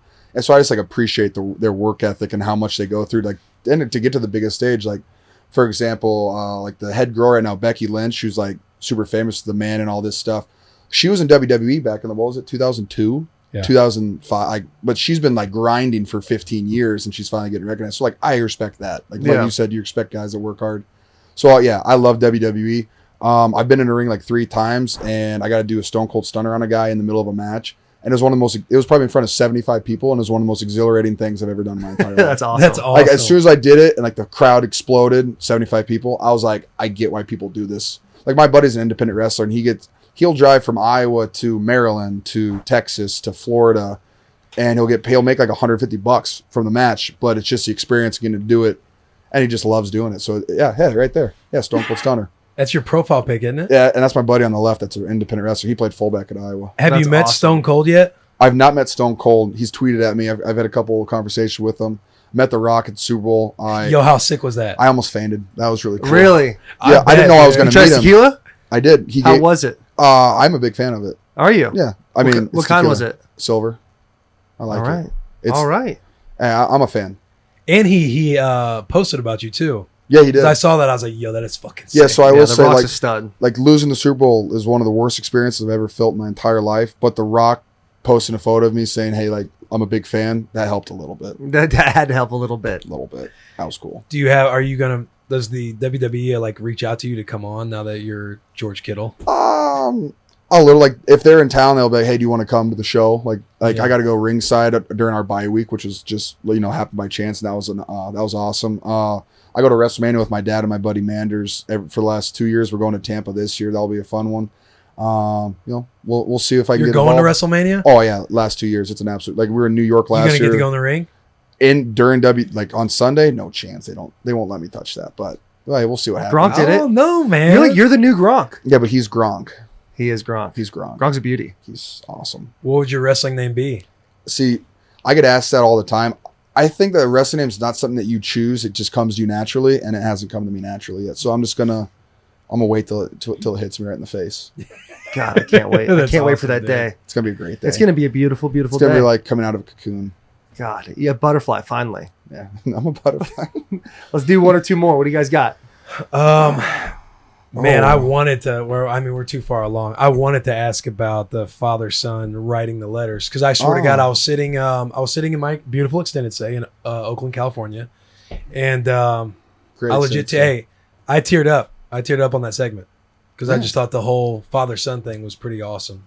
Yeah, I mean, I can go into you want me to go into details? We'd love for you to. If you want to. My dad, when he was coaching at Oklahoma, they had a linebacker who passed away, Austin Box. But so he was a part of that, and we found out his dad wrote him letters for every single one of his games, like his whole life. Mm-hmm. And so I was going off to college, and like as a college student, your communication skills are very low. Like I hardly talk to my parents and all that stuff because I was doing other things.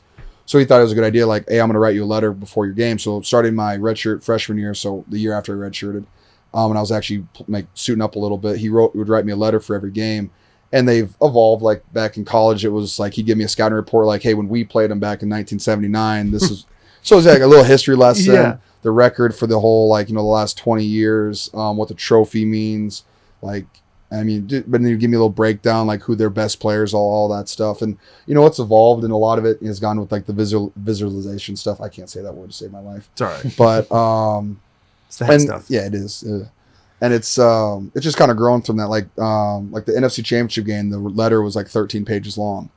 Wow. Which that's why I read before, right when I get to the stadium, I'll read that. And it's just like, for me, it's one of those mental cues. Like it's like one of my first cues when I get to the stadium. It's like, all right, lock in. We're playing football. Like the letter's just kind of like one of my part of my checklist. But it's definitely something that's a reason that we've been able to stay so close. And then I was at college. It was awesome too because you give me like fatherly advice, like, hey, maybe do this, not do that. But it's just always awesome because I have, my dad's my best friend and I have his voice with me on every single game day, which is pretty special. That's awesome. What does that That's mean for very you, cool. Dad?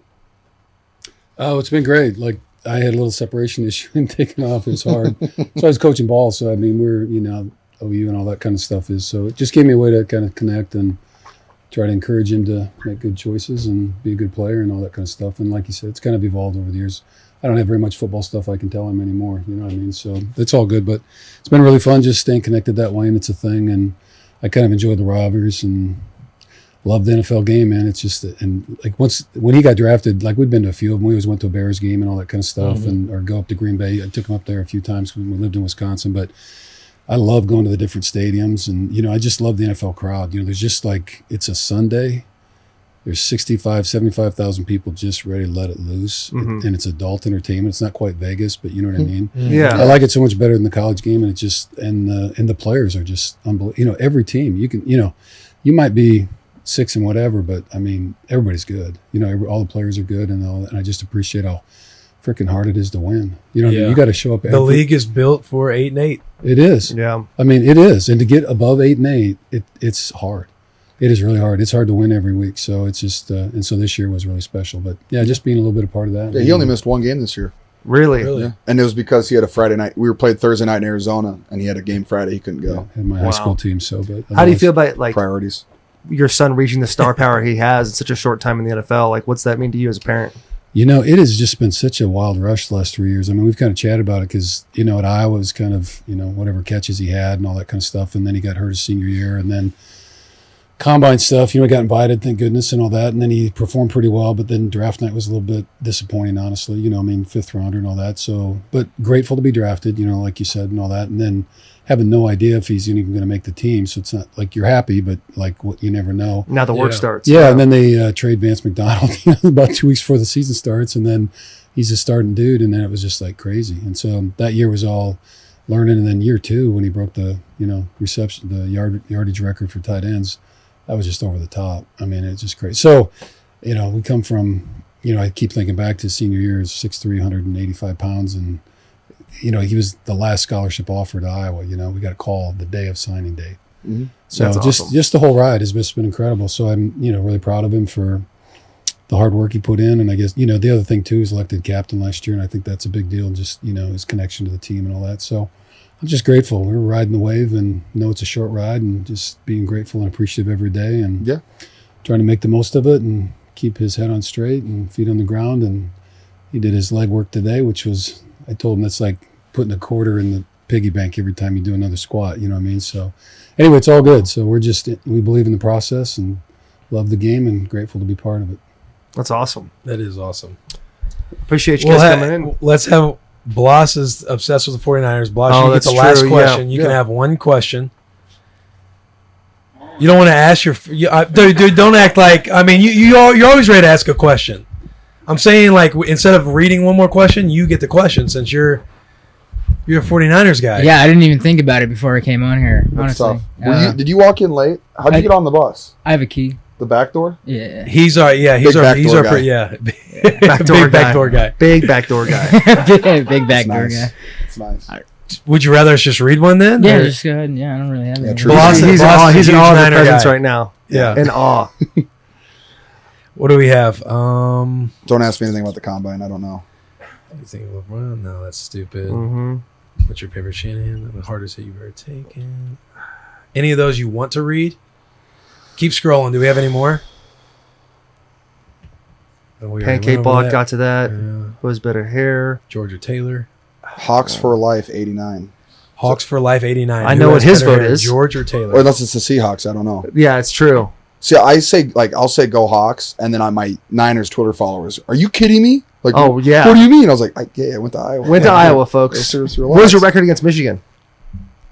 1-1. I didn't play in either game. Wash. I was redshirt. Wash. Hey, we beat them when what were they ranked number 2? Yeah, they came into Kinnick Stadium night game. Yeah, I remember. Harbaugh was super pumped. They're gonna win, and Andre was a walk-on freshman kicker kicked it through the uprights for the win. He's a monster. Yeah. That's cool. Yeah, you guys lost. That's weed, and I was in the NFL. Wait, you were a part of. No, I was. I will say, like one of my favorite things is, so I'm in the NFL, but Iowa like curb stomped Ohio State my second year.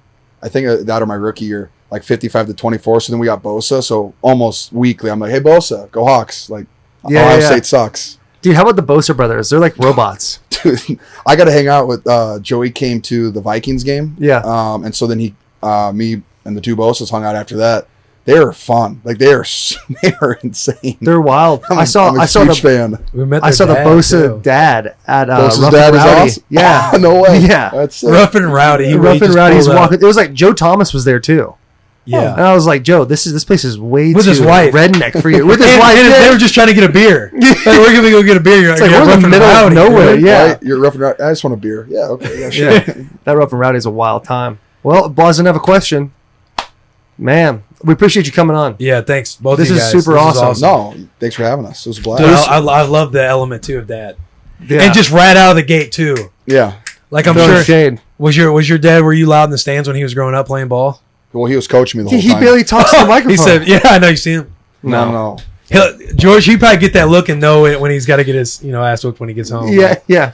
Yeah. No. What do you get most mad about? Drop catches, penalties, No, what was run it? game. run game. Oh yeah, bad hands, bad footwork. I thought, Hang on, let he was him going to answer. be. I thought he was going to be an offensive lineman, right? So I mean, I played OT, and